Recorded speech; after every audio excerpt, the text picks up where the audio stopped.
বিসমিল্লাহির রহমানির রহিম। আলহামদুলিল্লাহ সালামুন আলা ইবাদিহিল্লাযিনা ইসতাফা ইন্না হাযাল কুরআন।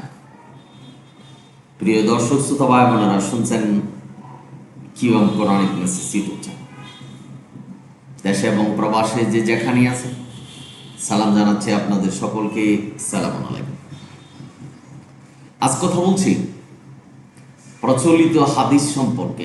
মোল্লারা কি প্রচার করছেন আর সৃষ্টিকর্তা হাদিস সম্পর্কে কি বলেছেন, এই যে পার্থক্য, এটা নিয়ে আলোচনা করছে। গুরুত্বপূর্ণ বিষয়, সকলেরই জানতে হবে যে হাদিসটা কি, যে বুখারী শরীফ, মুসলিম শরীফ, এগুলি কি, কোথা থেকে এসেছে, আল্লাহর নির্দেশনা আছে কিনা এগুলি মানার, এ ব্যাপারে বিস্তারিত আলোচনা করছি।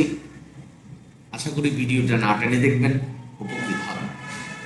আমি কিওয়াম কোরআনিক মেসেজ ইউটিউব চ্যানেল কোনো ব্যক্তি, সমাজ, গোষ্ঠীকে হ্যাঁ প্রতিপন্ন করার জন্য নয়, কোরআন কি বলেছে এ প্রসঙ্গেই কথা বলছি। আমি কোরআনের রেফারেন্স দিচ্ছি, যদি আপনাদের সময় থাকে অবশ্যই আয়াতগুলি পড়ে নেবেন। সূরা জুমার 65 নম্বর আয়াত, আল্লাহ বলছেন যে নবীকে উদ্দেশ্য করে তোমার প্রতি এবং তোমার পূর্ববর্তী যারা ছিলেন সকলের প্রতি ওহী করা হয়েছে, তুমি আল্লাহর সাথে শরীক করো না। যদি করো তোমার দায়িত্বের অবহেলা হবে, তুমি কিছুই করো, তোমার কাজ নিষ্ফল হয়ে যাবে এবং তুমি ক্ষতিগ্রস্তদের অন্তর্ভুক্ত হবে। আল্লাহ কিন্তু সালামুন আলা মুহাম্মদকে বলেছেন যে তুমি নিজেও ক্ষতিগ্রস্তদের অন্তর্ভুক্ত হয়ে যাবে। কোরআন অস্বীকারী হয়ে যারা ক্ষতিগ্রস্ত হয়েছে, এই কোরআনের পরিবর্তে যদি কোনো কিছু মানে অর্থাৎ আল্লাহর সাথে যদি শরীক করা হয়, তুমিও ক্ষতিগ্রস্ত। এখানে সুস্পষ্টভাবে আল্লাহ বোঝাচ্ছেন যে নবী কোরআনের বাইরে যাননি, যেতে পারে না, তার হুকুম আল্লাহ দেয়।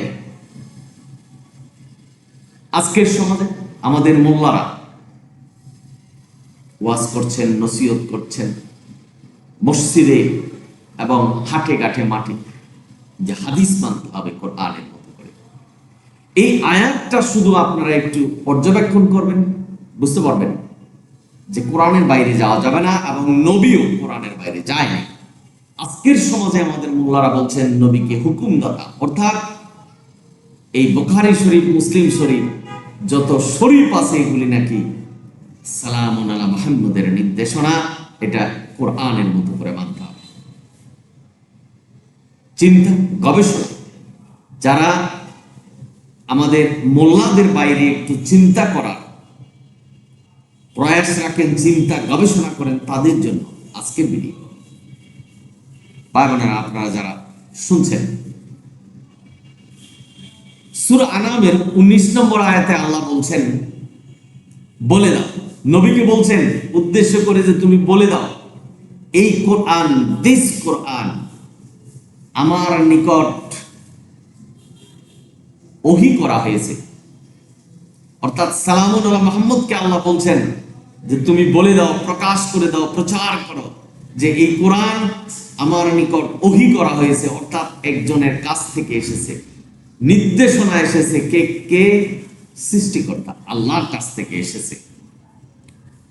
এটা প্রেরণ করা হয়েছে যাতে আমি তোমাদেরকে এবং যাদের কাছে এই কোরআন পৌঁছেছে তাদেরকে সতর্ক করতে পারে।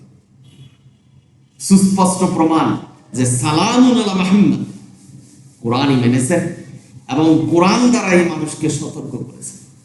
কিন্তু আজকের সমাজে আমাদের মোল্লারা ওসিয়ত করছেন, নসিহত করছেন, মানুষের কাছে প্রচার করছেন যে কোরআনের পাশাপাশি বুখারী শরীফ, মুসলিম শরীফ এগুলি মানতে হবে, যদি না মানে তাহলে কাফের হয়ে যেতে হবে।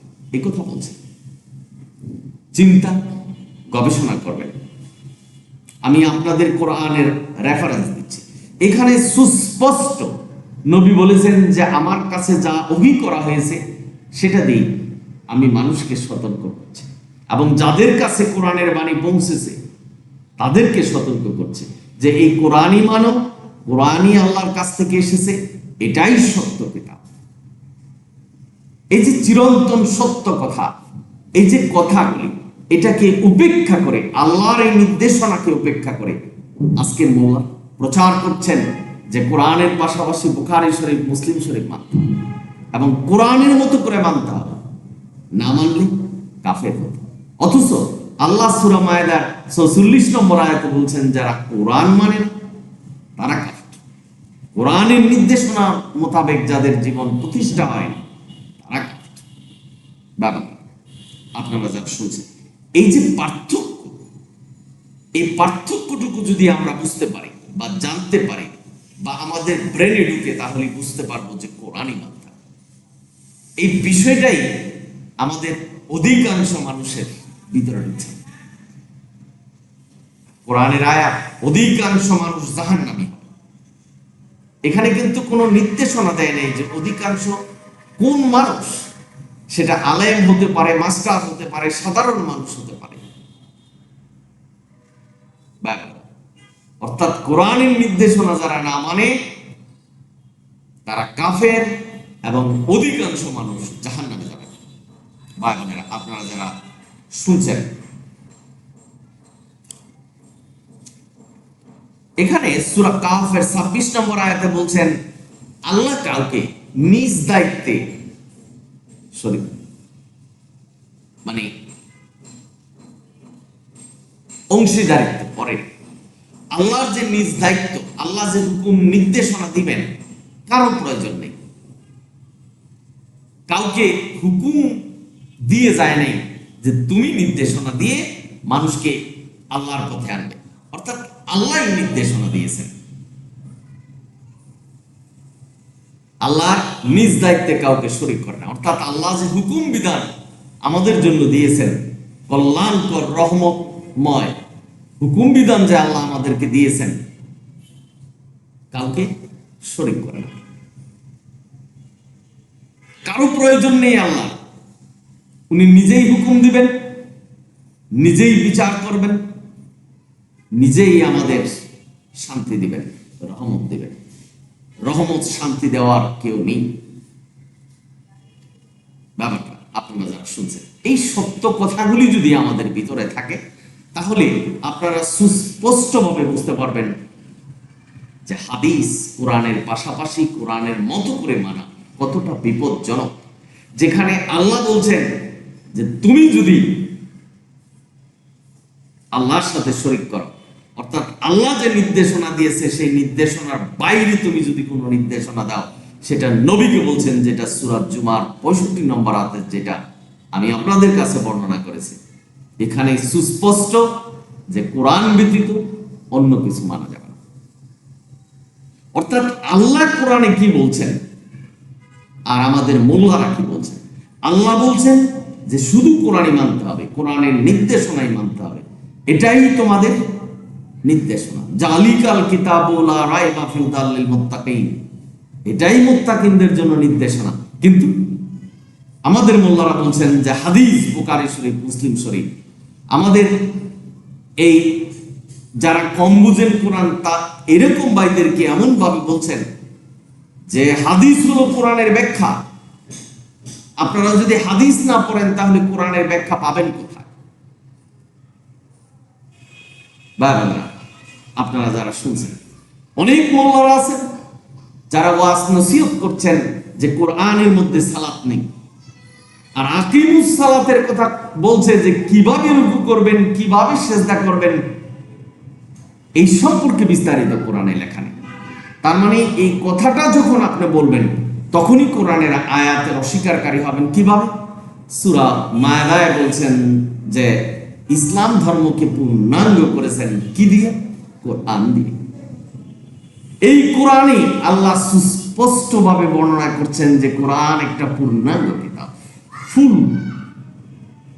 কোড অফ লা। বা এই যে কথাগুলি, এগুলি উপেক্ষা করে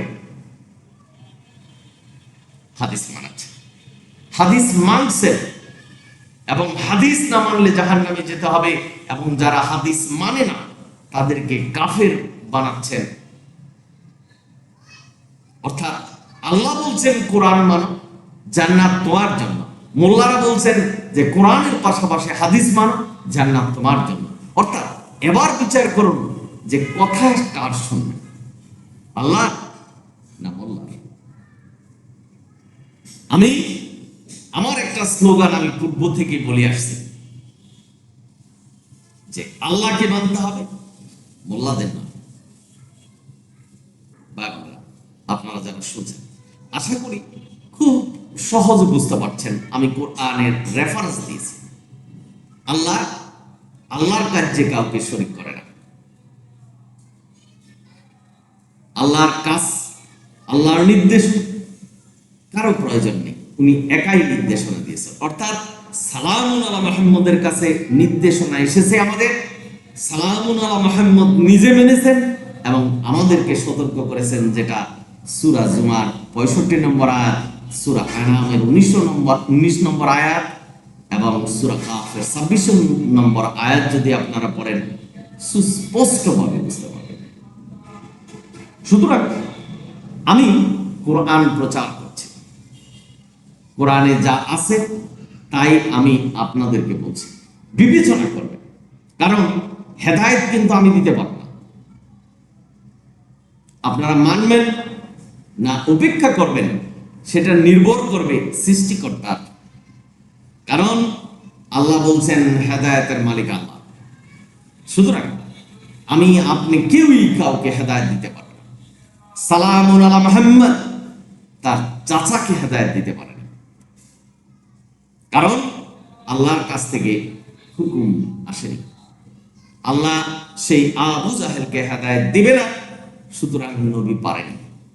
সুতরাং আমি আপনি যারাই আছেন কেউই পারব না যতক্ষণ পর্যন্ত আল্লাহর কাছ থেকে হুকুম না আসে।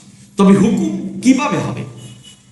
আপনাকে সুপ্রতিষ্ঠিত করতে হবে, নিজেকে কোরআনের মাধ্যমে প্রতিষ্ঠা করতে হবে, নিজেকে কোরআনের প্রতি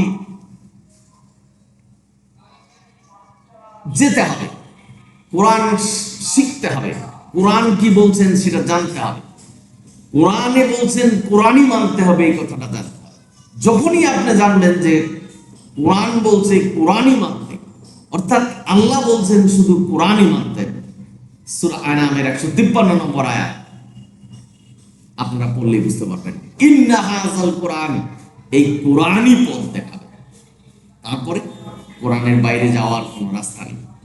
সুতরাং ভাই বোনেরা, সুতরাং আমাদের মোল্লারা সচরাচর প্রচার করছেন যে হাদিস মানতে হবে, এমন কথা বলছেন যে ভাই আল্লাহকে মানছেন নবীকে মানবেন না, তার মানে এটাও শিরকি কথা। নবীকে মানা মানে আল্লাহর নির্দেশনা মানা, যার জন্য আল্লাহ বলছেন নবীর অনুসরণ করো। কারণ আল্লাহ জানতেন যে সালামুন আলা মুহাম্মদ এই কোরআন ছাড়া অন্য কিছু অনুসরণ করবে না।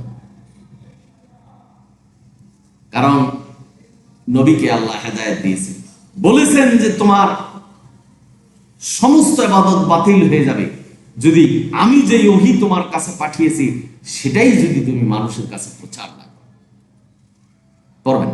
কোরআনের আয়াত দেওয়া হয়েছে, পড়বেন, চিন্তা করবেন, গবেষণা করবেন, আমি কে বা কে কথা বলছেন, আরেকজন বিরাট পাগড়িওয়ালা কথা বলছেন। এই কথাগুলি অর্থাৎ পাগড়ি দেখে আর গেঞ্জি দেখে কথার বিবেচনা করবেন না, কথাটা কি কোরআনের কিনা সেটাই অনুসরণ করবেন। বাবা আপনারা যারা শুনছেন আশা করি সুস্পষ্টভাবে বুঝতে পারছেন। সুতরাং এই প্রচলিত হাদিস সম্পর্কে কোরআন কি বলছেন আর আমাদের মোল্লারা কি বলছেন এর বিস্তারিত আলোচনা আপনাদের কাছে করলাম। আশা করি বুঝতে পেরেছেন। আপনারা সকলেই ভালো থাকুন, সুন্দর থাকুন। আরেকটা কথা বলে আমি শেষ করে দিচ্ছি, এই প্রচলিত হাদিস মানতে হবে, কোরআনে যদি আপনি চিরুনি অভিযান চালান, কোথাও আল্লাহ নির্দেশনা দেয় নেই যে কোরআনের বাইরে তোমরা অন্য কিছু মানবে। যদি ভিডিও ভালো লাগে সাবস্ক্রাইব এবং শেয়ার করবেন, আর ভিডিওর সাথে থাকবেন, সাবস্ক্রাইব করবেন। আমি যে ভিডিওগুলি আপনাদের দিচ্ছি আপনাদের দোরগোড়ায় পৌঁছে যাবে। অনিল হামদুলিল্লাহ রাব্বিল আলামিন। সালাম আলাইকুম।